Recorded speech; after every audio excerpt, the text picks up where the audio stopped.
तो पाकिस्तानी 7 समंदर पार अमेरिका से तुम्हारे लिए एक वीडियो आया जिसको सुनने के बाद में आपकी आत्मा आपको धिक्कारेगी। सलाम पाकिस्तानी लोग, ये एक कूड़ेदान है। हम अमेरिका में कूड़े सामान इसके अंदर फेंकते हैं। देखो देखो, क्या आप देख सकते हैं कूड़े सामान जमीन पर है? नहीं, क्योंकि हम कूड़ेदान इस्तेमाल करते हैं। इसलिए पाकिस्तानी लोग कूड़ेदान इस्तेमाल कीजिए। और बहुत शुक्रिया, फिर मिलेंगे। इन मोहतरमा को शायद पता नहीं है कि पूरा का पूरा मुल्क पाकिस्तान खुद ही कूड़ेदान है, क्योंकि पाकिस्तान में जो लोग रहते हैं वो कूड़े से भी ज्यादा बदतर है। अगर एक तरफ कूड़ा हो एक तरफ पाकिस्तानी हो तो कूड़े की कीमत ज्यादा है। पाकिस्तानी को कोई पसंद नहीं करता। उसकी वजह है पाकिस्तान दहशतगर्द मुल्क है। हाँ भाई हाँ। पाकिस्तान एक मुल्क ना होके एक आतंकिस्तान है। ये हमारे जयशंकर जी ने यूरोप के अंदर ताजा कहा, जिसको सुनने के बाद में पाकिस्तानियों को मिर्ची लगी। This is not a conflict between two states per se. This is actually a response to the threat and to the practice of terrorism. So I would urge you to make it, don't think of it as India, Pakistan, think of it as India, Terroristan. You will then appreciate. इस पर मैं क्या कहूँ?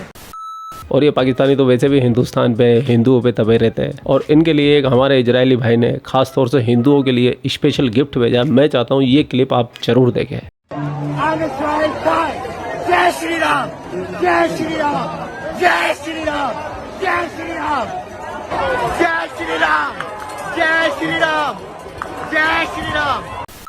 साथ में पाकिस्तानी अभी तक इस बात को लेकर तिलमिलाए बैठे हैं कि जो बरमोस इनके अंदर घुस के मारी थी उसको लेकर अभी भी पाकिस्तान की पार्लियामेंट के अंदर डिस्कशन चल रहा है। इनको डर लग रहा है कि वापस से वो मिसाइलें आएगी और हमारी फाड़ के जाएगी, और फिर पाकिस्तानी चिल्लाएंगे हम जीत गए, हम जीत गए, हम जीत गए। ये जंग खत्म नहीं हुई। मोदी पे उनका इरादा अच्छा नहीं है। वो पाकिस्तान के जिस भी इलाके में वार करें। हमारे सैकड़ों फौजी जो हैं वो अपनी जानों का नजराना दे चुके हैं। जब इंडिया, क्योंकि उसको गरूर था और तकब्बर था, और उसका जो डिफेंस बजट था हमसे 10 गुना था, और उसकी इकानमी वो कहता है कि हमारी 12 गुना है। वो कहता है कि मेरी इकानमी 4.2 ट्रिलियन डॉलर है, 4200 अरब डॉलर, और पाकिस्तान 350 वो तो अरब डॉलर है।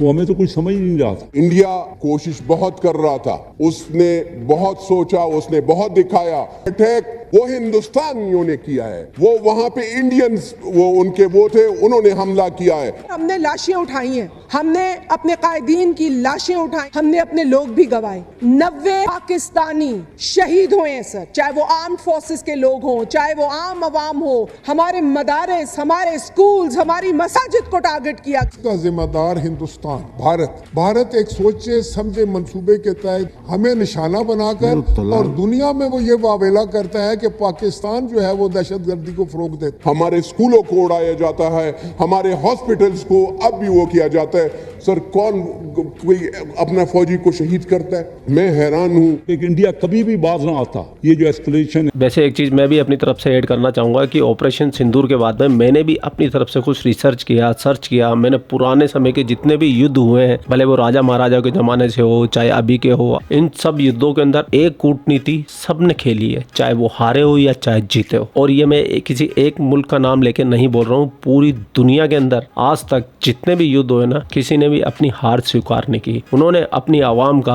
अपने लोगों का मनोबल बढ़ाने के लिए हमेशा ये कहा कि हम जीत रहे हैं, हम जीते। वो कभी भी अपनी हार स्वीकार नहीं करते। ये युद्ध की एक कुशल कूटनीति होती है। हिंदुस्तानी तो जानते हैं, हिंदुस्तानी तो हारे नहीं है, क्योंकि पाकिस्तान का बहुत नुकसान पहुंचा, लेकिन पाकिस्तानी तो हार गए, इन्होंने तो मार खाई है। तो भी ये पाकिस्तानी यही बोलेंगे 1971 की जंग ये हारे, इनके मुल्क के 2 टुकड़े हो गए, 93,000 पाकिस्तानी आर्मी ने पैंट उतारी है अपनी। लेकिन फिर भी अभी आप किसी भी पाकिस्तानी से पूछोगे ना तो वो यही बोलेगा 71 की जंग हम जीते हैं। 1971 की जंग कौन जीता था?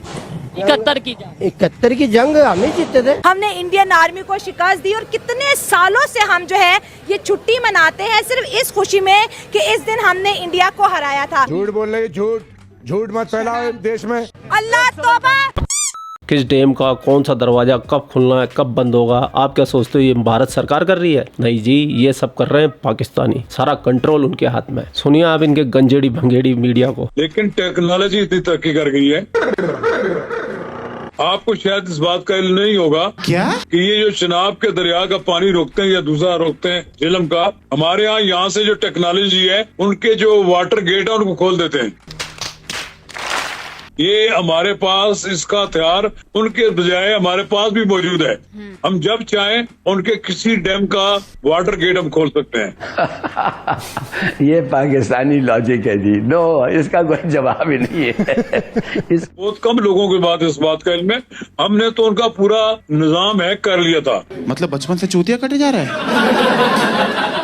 ये तो हमारे फौजी क़यादत का ये फैसला था कि ज्यादा देर तक हम इसको हैक ना करें, कहीं उनका सारे का सारा जो फजाई निजाम है, जो रेल का सिस्टम का निजाम है, अस्पताल है और दूसरी चीजें हैं, ये तबाह बर्बाद हो जाएगा, पूरा इंडिया ही तबाह हो जाएगा।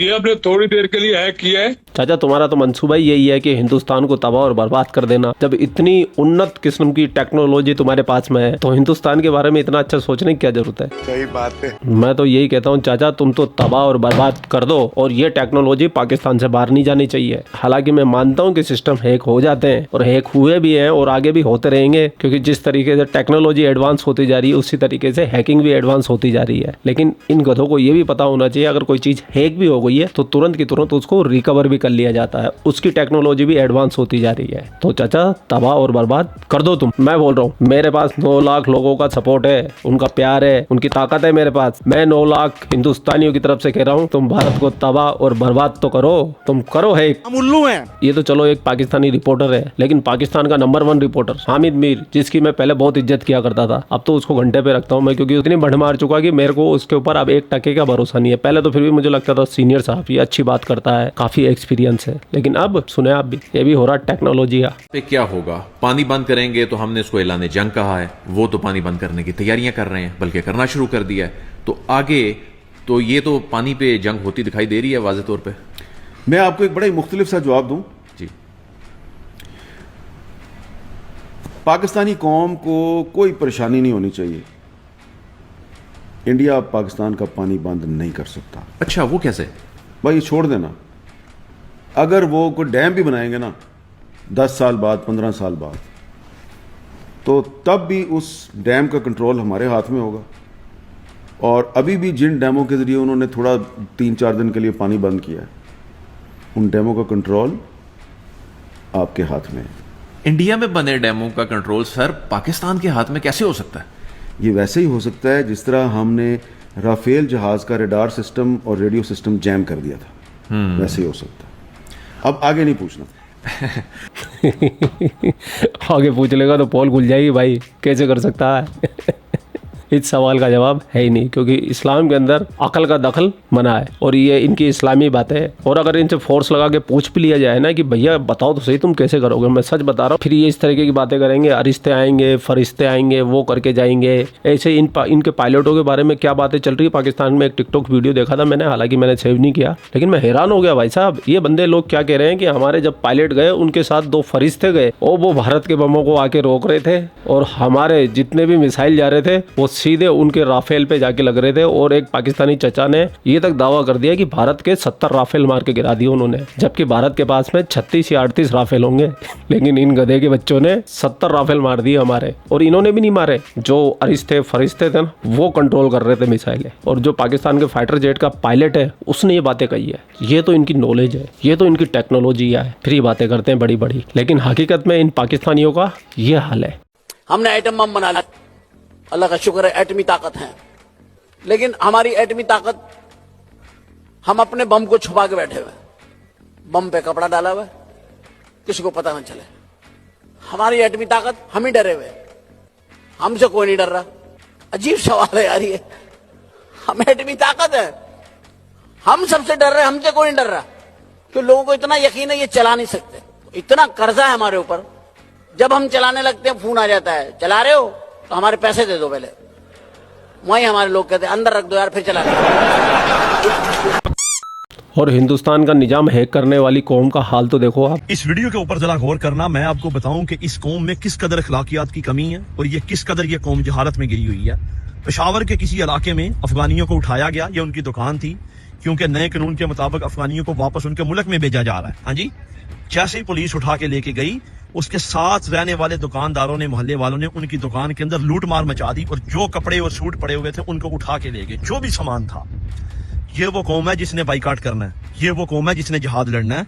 आप इनकी इखलाकियात देखें कि किस कदर गिर चुकी हैं कि पुलिस उठा के लेके गई है, उनका माल संभालने की बजाय उठा के लूट मार मचाई हुई है और उठा के अपने घरों में लेके जा रहे हैं और इनको लग रहा है कि ये माले गनीमत है। खुदा का खौफ करो यार, ये कौन सा मजहब आपको सिखाता है? इस कौम में अल्लाह की कसम इखलाकियात की कमी है। ये लोग खुद अपने आप के दुश्मन है, अपने मजहब के दुश्मन ये लोग हैं कि इनको लगता ही नहीं है कि वो लोग जिनको पुलिस उठा के ले गई है, क्या उनका माल ये तुम्हारे ऊपर हलाल हो चुका है? बदबख्तों, उन्होंने पता नहीं कितनी मेहनत से कमाया, कितने साल लगाए और तुम इसको उठा के लेके जा रहे हो यार। कसम से मैंने ये वीडियो देखी, दिल कांप उठे यार। इस कदर जाहल कौम, इस कदर लोगों के हकूक के ऊपर डाका मारने वाली, उनका माल खाने वाली ये कौम है और ये बाइकाट और जिहाद करेंगे। इनमें तो अखलाकियात की बेहद कमी है इस कौम में। और आजकल हम हिंदुस्तानी तो तुम्हें जलील करते ही नहीं, हमें तो पता है कि तुम माँ जलील हो। अब तुम्हें पाकिस्तानी भी जलील कर रहे हैं, तो सोचो कितने बेगैरत हो तुम, कहाँ जाके अपना मुंह छिपाओगे। अरे beggars cannot be choosers।